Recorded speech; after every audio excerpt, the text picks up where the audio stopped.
대한민국 같은 경우는 직접선거제죠. 그래서 국민이 각자가 한 표 가지고 있으면 그 한 표를 행사해가지고 모든 지역에 있는 투표권이 있는 사람들에게 투표를 시키고 그 투표 결과를 통해서 대통령을 선거하는 직접 선거제입니다. 근데 미국은 간접 선거제라고 해가지고 국민은 선거인단에 투표를 해요. 이 선거인단이 뭐냐? 나는 트럼프에 투표할 거예요 하는 선거인단이 있죠. 그리고 나는 바이든에 투표할 거예요 또는 뭐 해리스에 투표할 거예요 이렇게 하는 선거인단이 있는 거예요. 그 선거인단에 투표를 하면 이 선거인단이 그 다음에 모여서 대통령 투표를 하는 겁니다. 이 선거인단이 몇 명이냐? 538명이에요. 이게 뭐냐? 상원의원이 100명, 하원의원이 435명. 워싱턴 DC가 수도잖아요. 여기에 3명. 뉴욕이 수도 아닙니다. 워싱턴이랑 워싱턴 DC랑 다릅니다.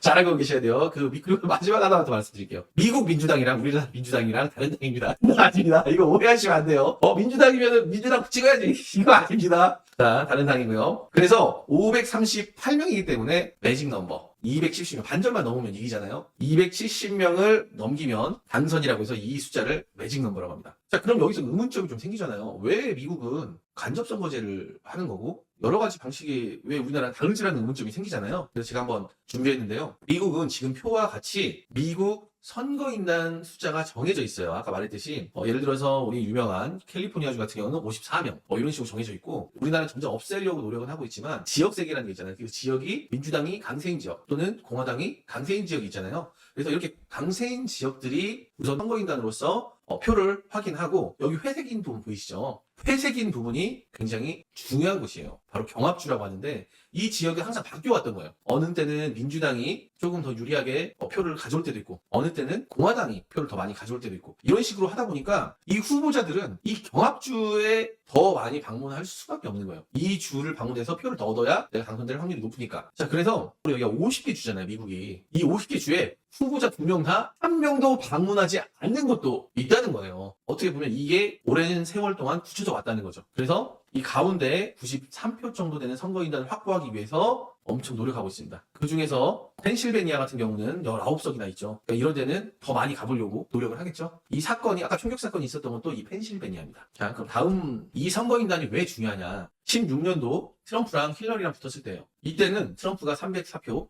힐러리는 227표. 그 다음에 2020년 트럼프랑 바이든이랑 붙었을 때는 트럼프는 232명, 바이든은 306명. 그래서 74명 차입니다. 여기서 잘 보면 숫자가 뭔가 잘못된 게 느껴지실 건데 힐러리랑 트럼프랑 숫자를 합치면 531명밖에 안 돼요. 그러니까 7표가 부족한 거죠. 왜냐면은 총 득표수가 정해져 있는데 538명으로 7명이 부족한데 이걸 우리는 반란표라고 해요. 아까 전에 우리가 선거인단이 가서 투표를 한다고 했잖아요. 이 선거인단이 재밌게도 역사 속에서 여러 번 이런 일이 있었던 거예요. 뭐냐? 나는 트럼프를 지지해요 해놓고서는 선거인단을 모집해서 자기가 찍게 만들어. 그래 놓고서는 바이든 찍는 거야.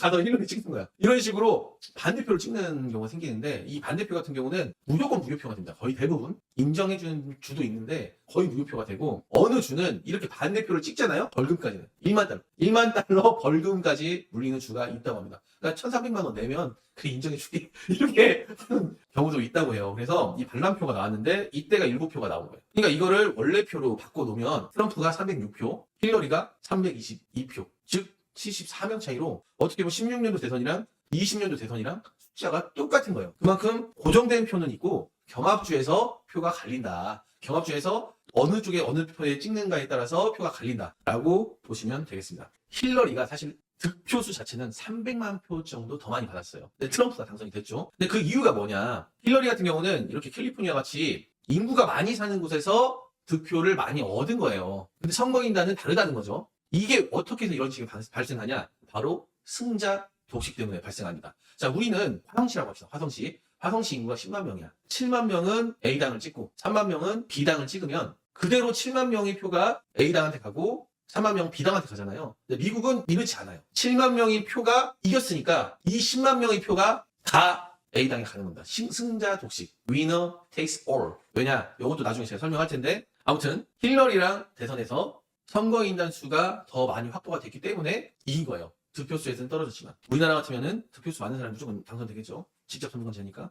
트럼프가 12년도에 아직 정치에 입문하기 전이에요. 선거인단 제도는 민주주의의 재앙이다. 이렇게 얘기를 한 거예요. 근데 16년도에 이 선거인단 제도로 이기니까 그 아래다 뭐라고 썼냐면 선거인단은 소규모 주들도 포함한 모든 주들이 활동하게 한다는 점이 실로 천재적이다. 바로 테레자만 한 거예요. 자기가 4년 전에 이렇게 써놓고서는 사람이 뭐 자기 유리한 대로 좀 해석할 수 있는 거고 미국 대통령 정도 되면은 그럴 수 있다고 생각하는데 어쨌든 이런 선거인단 제도를 잘 알아야 됩니다. 자, 그러면 이게 어떻게 해서 간접 선거제가 됐고 제가 말했듯이 승자 독식이 되었는지 한번 알아보도록 하겠습니다. 이 선거 제도 자체가 만들어진 게 바로 18세기 1700년도 후반이었어요. 미국이 독립을 했습니다. 미국이 독립했다는 게 무슨 말이에요? 미국인들이 결국에 영국인들이에요. 영국인들이 뭐 청교도 혁명 일어나가지고 영국에서 살기 힘드니까 미국으로 건너갔고 미국에서 어쨌든 식민지라는 곳이었지만 생활을 하고 있다가 세금을 내고 있는데 나중에는 영국이 전 세계에 있는 패권을 장악하는 과정에서 세금이 모자라니까 미국에 과도한 세금을 내고 뭐 보스턴 차사건이 있고 어쩌고 막 여러 가지 일들이 벌어지면서 바로 미국이 독립을 하기로 결심합니다. 그래서 영국과 전쟁을 통해서 독립을 쟁취하는데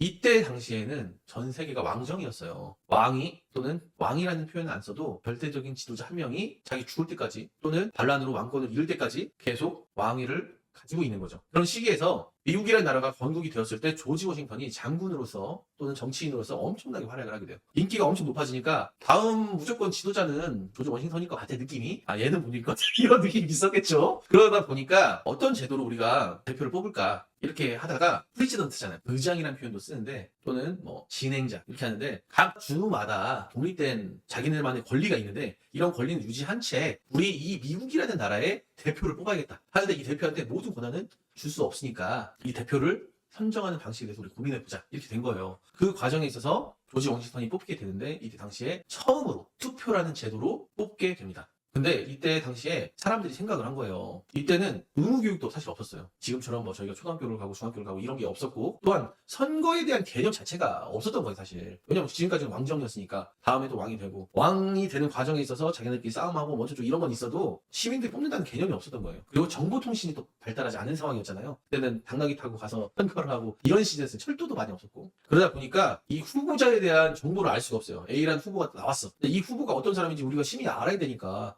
알아야 될 방법이 없는 거야. 그러니까 사람들이 생각했을 때 일반 사람들한테 모두한테 투표권을 주면 이게 좀 잘못된 방향으로 지도자 뽑힐 수 있겠구나 라는 생각을 해가지고 선거인단이라는 걸 만들어요. 이 선거인단은 평소에 정치에도 관심이 많고 평소에 그 수도에 와가지고 교류도 하고 여러 가지 정보를 쉽게 접할 수 있는 사람이 이 선거인단이 돼가지고 우리가 뽑아야겠다. 그러니까 정치와 사회 또는 이런저런 문제에 대해서 잘 모르는 사람한테 투표권을 주지 말고 알고 있는 사람이 투표를 하게 만들어야겠다 해서 선거인단 제도를 만든 겁니다. 지금 생각하면 시민들을 무시하는 그런 거였지만 당시로서는 이게 굉장히 혁신적인 방법이었던 거예요. 그러니까 항상 역사를 돌아볼 때는 지금의 시선이나 지금의 상식으로 생각하지 말고 그때 시대의 상식으로 생각을 해야 되거든요. 근데 그때 당시는 이게 올바른 방법이라고 많은 사람들이 생각을 했다. 그래서 상원의원은 각 주당 2명씩, 하원의원은 인구 대비해가지고 435명, 워싱턴 DC 3명 해가지고 이제 뽑았는데 요거에 대해서 간단하게 설명을 해드릴게요. 상원의원과 하원의원이 또 뭔지에 대해서 궁금해하시는 분이 있으니까 하원의원이 우리나라 국회의원이랑 똑같아요. 똑같은데 하원의원들이 어떤 법이나 이런 걸 정하면 상원에서 한 번 더 회의를 통해서 그걸 통과시켜요. 왜냐?